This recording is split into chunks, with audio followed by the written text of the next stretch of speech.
Hello friends, it's me here लिजून and आज हम पढ़ेंगे अबाउट द रेगुलेटिंग एक्ट 1773। तो आइए जानते हैं क्यों ये रेगुलेटिंग एक्ट 1773 इंडिया में आता है एंड ईस्ट इंडिया कंपनी से सारे उसके अधिकार छीन लेता है एंड खुद उनको रेगुलेट करने का कोशिश करता है। तो क्या था, पहले हम जानते हैं कि 1600 में ईस्ट इंडिया कंपनी आई थी इंडिया पे अपना बिजनेस करने। ओके, फिर धीरे धीरे वो इतनी पावरफुल हो जाती है कि वो बंगाल के नवाब राइट्स अपने हाथों ले लेती है एंड वो सारे टैक्स कलेक्शन के सारे जितने भी ड्यूटीज़ थे वो खुद कलेक्ट करती है एंड धीरे धीरे वो इतना पावर उसके हाथों में हो जाता है कि आसपास के सारे जगहों को वो कैप्चर करने लगती है। ओके, एंड जो प्रॉफिट होता है वो ब्रिटेन को पास करती है। तो ब्रिटेन ने भी पहले तो ब्रिटेन ने ही अलाउड किया था कि आपको हम मोनोपोली ट्रेडिंग राइट्स देते हैं कि आप इंडिया पे जाओ एंड अपना बिजनेस, आप मोनोपोली बिजनेस आप स्टार्ट कर सकते हो इंडिया पे। तो आप क्या सोच रहे हैं, ब्रिटेन ने क्या ऐसे ही बस ईस्ट इंडिया कंपनी को अलाउ किया था कि आप जाओ एंड अपना बिजनेस स्टार्ट करो?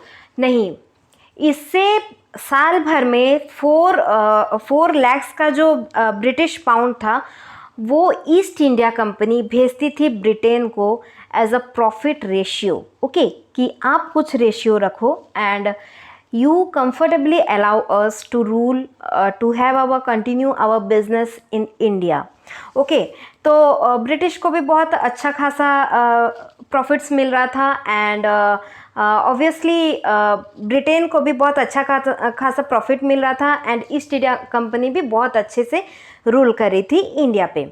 ओके, तो क्या होता है 1768 के बाद, ओके, मतलब ईस्ट इंडिया कंपनी धीरे धीरे कमज़ोर पड़ने लगती है, उसका जो बिज़नेस है धीरे धीरे बहुत कमज़ोर होने लगता है एंड एक टाइम ऐसे आता है कि वो बैंकक्रप्ट हो जाता है। ओके, ये कंपनी एंड तब तो ये सालों साल पैसा भेज नहीं पाए ब्रिटेन में। तो ब्रिटेन को कहीं ना कहीं लगा कि भैया हमने तो इसको अलाउ किया था करने के लिए, लेकिन ये तो पैसे देने ही, हमें प्रॉफिट्स देने ही बंद कर दिए।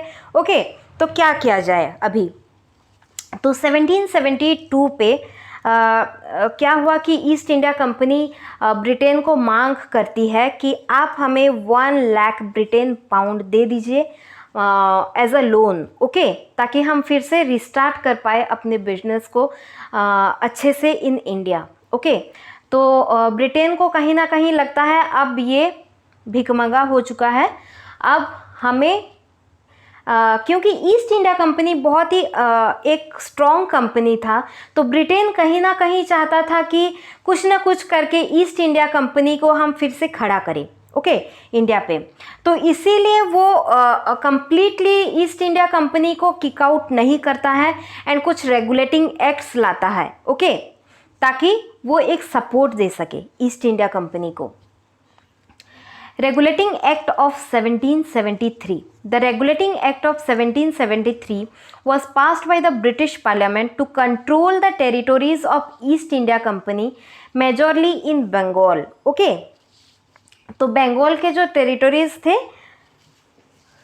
उसमें ईस्ट इंडिया कंपनी मेनली फैला हुआ था। ओके, तो उसको कंट्रोल करने के लिए ये रेगुलेटिंग एक्ट 1773 पास होता है। This act was passed due to misgovernment by British East India Company that introduced a situation of bankruptcy and government had to interfere with the affairs of the company। जैसे कि east India company after 1772 loan का मांग करती है and जैसे कि Britain जानता है कि अब ये बैंकक्रप्ट हो चुका है ईस्ट इंडिया कंपनी। ओके, तो इसीलिए ये रेगुलेटिंग एक्ट आता है जो कि 1773 का रेगुलेटिंग एक्ट कहलाता है। ओके, तो क्या था, पहले जो ईस्ट इंडिया कंपनी था वो मेनली 3 रीजन्स पे मतलब अपना रूल बहुत ज़ोर शोर से लागू किया था, जैसे कि Madras presidency, okay, Bengal presidency and Bombay presidency. तो बंगाल में जो थे मतलब after the battle of Buxar the Mughal emperor Shah Alam II जो थे, ओके, ये जो बंगाल, बिहार, उड़ीसा का जो दीवानी राइट्स था, ओके, ये ईस्ट इंडिया कंपनी को इन्होंने सौंप दिया था।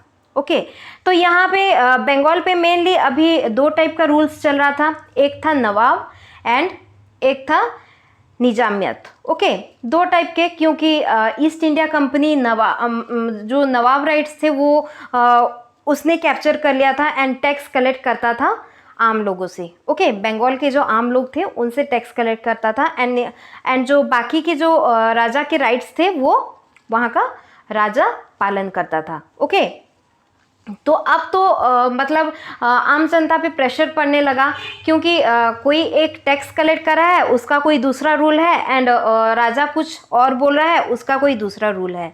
ओके, तो इसी से धीरे धीरे कहीं ना कहीं ईस्ट इंडिया कंपनी इसके बाद से वीक होने लगती है। ओके, तो it was the first parliamentary ratification and authorization defining the powers and authority of East India Company with respect to its Indian possessions. Okay, तो ये कहीं ना कहीं एक फर्स्ट पार्लियामेंट्री रेटिफिकेशन और ऑथोराइजेशन था जो कि डिफाइन करता था पावर्स एंड अथॉरिटीज़ जो कि ईस्ट इंडिया कंपनी का था with respect to Indian possessions. Okay, तो ये जो रेगुलेटिंग एक्ट था ये किसने पास किया था? ये ब्रिटेन ने पास किया था, ब्रिटिश पार्लियामेंट ने पास किया था। ओके, कब पास किया था? इन जून 1773 पे पास किया था। तो क्या था ये reasons for passing this act? Okay, the east India company was in severe financial crisis and had asked a loan of 1 million pounds for the British government in 1772। जैसे कि मैंने आपको कहा इन 1768 के बाद धीरे धीरे जो ईस्ट इंडिया कंपनी था वो कहीं ना कहीं इंडिया पे अपना रूलिंग का जो उसका एक ओहदा था वो धीरे धीरे वीक पड़ने लगा। एंड क्या होता है 1772 में वो इतना बैंकक्रप्ट हो जाता है कि वो लोन की मांग करता है। किससे मांग करता है?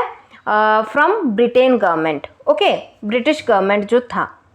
Allegation of corruption and nepotism were rampant against company officials. तो क्या था, ईस्ट इंडिया कंपनी कहीं ना कहीं इतना चालाक था कि वो अगर 10 रुपये कमाता था तो ब्रिटिश को दिखाता था, ब्रिटेन को दिखाता था कि भैया देखो 2 रुपया मैं कमाया हूँ एंड 1 रुपये का प्रॉफिट आप रखो एंड 1 रुपये मुझे छोड़ दो, अपने सौंप दो। ओके, तो कहीं ना कहीं इसका चाल भी ब्रिटिश गवर्नमेंट को पता चलता है एंड नेपोटिज्म के बारे में, इसके नेपोटिज्म के बारे में पता चलता है। ओके, कहीं ना कहीं ईस्ट इंडिया कंपनी बहुत करप्शन कर रहा था। The dual form of administration instituted by Robert Clive was complex। Okay, तो रॉबर्ट क्लाइव जो डुअल फॉर्म ऑफ एडमिनिस्ट्रेशन था बंगाल में जो कि चल रहा था, मेनली दीवानी राइट्स था ईस्ट इंडिया कंपनी के रूल में एंड निजामियत का जो राइट्स था। ओके, वो वहाँ के जो राजा थे वो मतलब वो पालन करते थे। ओके, तो ये कहीं ना कहीं बहुत कॉम्प्लेक्स लगा वहाँ के आम जनता को and drawing a lot of complaints. तो जनरल लोग क्या किए कि वो बहुत सारे कंप्लेंट्स करने लगे। Okay, according to this system the company had diwani rights. तो कंपनी के पास, ईस्ट इंडिया कंपनी के पास, जैसे कि उस टाइम में शाह आलम II ने बंगाल, बिहार एंड उड़ीसा का जितना भी दीवानी राइट्स था सब ईस्ट इंडिया कंपनी को सौंप दिया। ओके, जो कि बैटल ऑफ बुक्सर के बाद ये हुआ। According to this system, the company had Diwani rights obtained after the Battle of Buxar in Bengal and Nawab had the Nizamiyat rights। Okay, तो नवाब जो थे वो निजामियत राइट्स को वो पालन करते थे। Judicial and policing rights as secured from Mughal emperor. The farmers and general population suffered as their improvement was neglected and the company was only concerned with maximizing revenue। देखिए, ईस्ट इंडिया कंपनी को कोई भी फर्क नहीं पड़ता था, वो मतलब ज़बरदस्ती अपना रूल ठोकते थे कि आपको इतना टैक्स देना ही पड़ेगा, भले ही आपका इनकम इतना हो ना हो, लेकिन आपको एक कंसर्न, एक स्पेसिफिक टैक्स था जो कि आपको देना ही पड़ेगा। ओके, तो ये फार्मर्स एंड जो जनरल पॉपुलेशन थे उनको बहुत कहीं ना कहीं एफेक्ट किया। तो प्रोविजंस, क्या प्रोविजंस थे रेगुलेटिंग एक्ट के तहत? This act permitted the company to retain its territorial possessions in India but sought to regulate the activities and functioning of the company. It did not take over the power completely, hence called regulating. तो ये completely east India company से अपना उसका power छीन नहीं लिया था। Okay, तो इसीलिए इसको रेगुलेटिंग बोला जाता था कि रेगुलेट कर रहा था ईस्ट इंडिया कंपनी को के ऊपर। This act provided for the appointment of Governor General along with the councillors in the presidency of Fort William, Calcutta, jointly called Governor General in Council. As per this, Warren Hastings was appointed as Governor General of Presidency of Fort William. Okay, तो पहले क्या था कि जैसे कि Madras, Bengal and Bombay में एक एक गवर्नर्स को अपॉइंट किया गया था ईस्ट इंडिया कंपनी के रूलिंग के टाइम।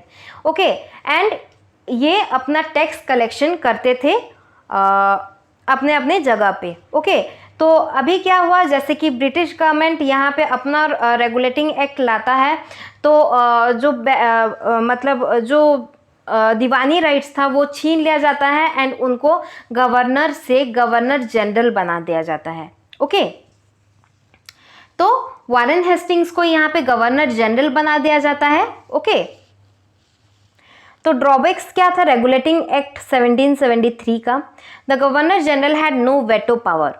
तो वेटो पावर मतलब क्या, जो भी रूल्स होगा आप वहाँ पे कोई भी एलिगेशन नहीं कर सकते हो कि ये रूल गलत है या ये रूल सही है। आप कोई भी बिल पास वहाँ पे नहीं कर सकते हो।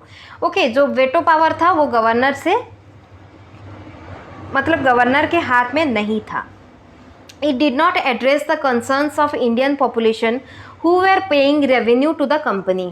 तो जो इंडियन पॉपुलेशन थे, मतलब उन पे कोई कंसर्न जताया ही नहीं गया कि कितना मतलब अपना जो जनरल पॉपुलेशन थे वो अपना आधा से ज़्यादा रेवेन्यू क्या करते थे, एज अ टैक्स कंपनी को देते थे। Okay, it did not stop corruption against company official. तो जो करप्शन था कंपनी ऑफिशियल के अगेंस्ट, तो वो स्टॉप नहीं हुआ। The supreme court power were not well defined. जो सुप्रीम कोर्ट के जो पावर्स थे वो कहीं ना कहीं वेल डिफाइंड नहीं थे। ओके, तो आज का था ये रेगुलेटिंग एक्ट का 1773 का स्टोरी। ओके, तो नेक्स्ट हम स्टेप बाय स्टेप सारे एक्ट्स लेते आएंगे एंड पूरा वेल डिस्क्राइब करेंगे। ओके, तो hope please like, share and subscribe and thank you so much.